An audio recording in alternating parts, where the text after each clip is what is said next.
Well, here they are. I've had a pretty big response from the previous photos that I put on, so I promised to do a video on these cars, sort of make sure that it's okay by the owner. The owner is a private collector, and I wanted to show you what I walk into every single day, because it's just something that I pinch myself every time I see it. But I'll take you through all these cars in a little bit more detail, and hopefully enjoy it as much as I do. This is a Papaya SS, and believe it or not, that's the original paint. Now, a lot of these cars, and a lot of credit goes to Southern Classics with Adam, because he's done a lot of this work. But if you look at that interior here, that's like new.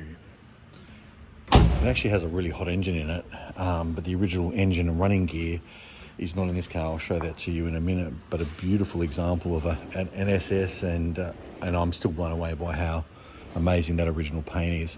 This is an LJ72, I think it's 6th month, I'm not sure, or 5th month. I haven't done any work on this particular one, but it's got a pretty hot engine in it, and it's got a lot of negative camber if you have a look down there. So this thing can be raced, but a beautiful car inside and out, loaner Ranger, and the interior, yet again, is pretty much like the day that it was made. Beautiful car. Next to me, we've got the Shadow Mauve that I found in a shed in August last year alongside of my CK Bathurst XG1. This one's had a respray by Adam down at Southerns again. It didn't need a full rotisserie restoration because there was no rust in it. And what you see on these panels is pretty much what it was underneath as well, dead straight. Beautiful car, absolutely love this car. It's one of my favourites. And the interior is yet again pretty much like factory, because the car was stored for 36 years. The only things that have been done to this particular car is the seats, and we've changed the engine back to an original correct month and date, period correct JP block, because it actually had an NL warranty block in it, and the NL warranty block is sitting on an engine stand just over there. But we just wanted to go back to something that was a little bit more original with that JP engine. So a few dollars have been spent on this car, but beautiful car. Next up, we've got the LC Daytona Bronze. This one's currently for sale. I've done a huge amount of work on this particular car, but yet again, as you can see, all these cars line up here. A lot of credit goes to Adam down at Southern Classics here in South Australia. But this one was on the front cover of Unique Cars in February.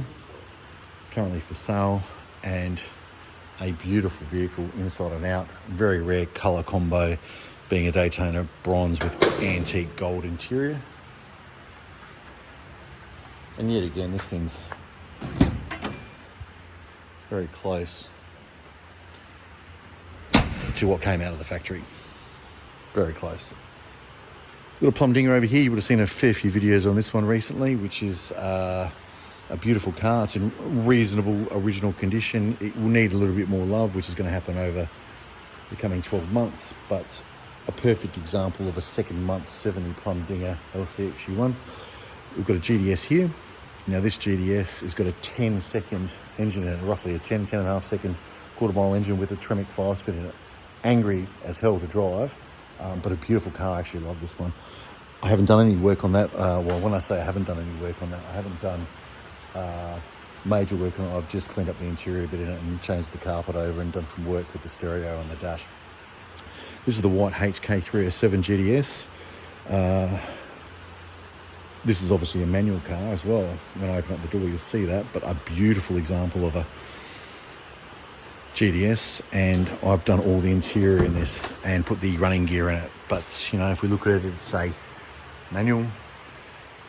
And you'll actually notice in these cars, you'll see, well, you probably can't see that well, but the stereo in there is a Bluetooth stereo, and it's in all of these vehicles. But this looks like the day that it came out of the factory as well, and I put the interior in this and the running gear. There's separate videos on that on my page. Last but not least, we've also got the Ute, which is a beautiful V8, and I changed the interior in this, changed the dash over. Apologies, it's not super bright because it had the 1990s velour set up in it. But besides that, I haven't really done anything else to it. This is just a runner. And this car actually went around Australia with its original, well, not its original, with a 350 in it. The previous owner took it over the countryside, and it's managed to land in this collector's collection, and he drives that a fair bit. And that engine and gearbox that you see over here, which is actually lit up at the moment, that's come out of the Papaya. So that's the original engine and gearbox out of it, because it's got a bit of a hot engine in it. But hopefully you like these cars. This is a bit like walking into a Holden dealership, and either these are the cars on the black lot, or they're the cars that are waiting to get serviced. That's what it feels like. It feels like something to where you're sitting there in the 70s and that's just what was out the back. But wow, what a collection. And there is actually more cars to come. There's a 6-litre Indy Orange LC GTR that's coming. I also have a CK September built Brisbane car that I'm building, and there's another Daytona Bronze coming as well for some tidy up work. So you'll see those videos in the future, but just want you to be a part of what I'm sitting with here, and appreciate what time, effort and money goes into making cars look this good and preserving them for the future. And of course, a special shout out to Adam down at Southern Classics, because he does a lot of the body work here, and you can see that comes up really, really well. If you like this and you like seeing videos like this, like and share them with your friends. There's more to come.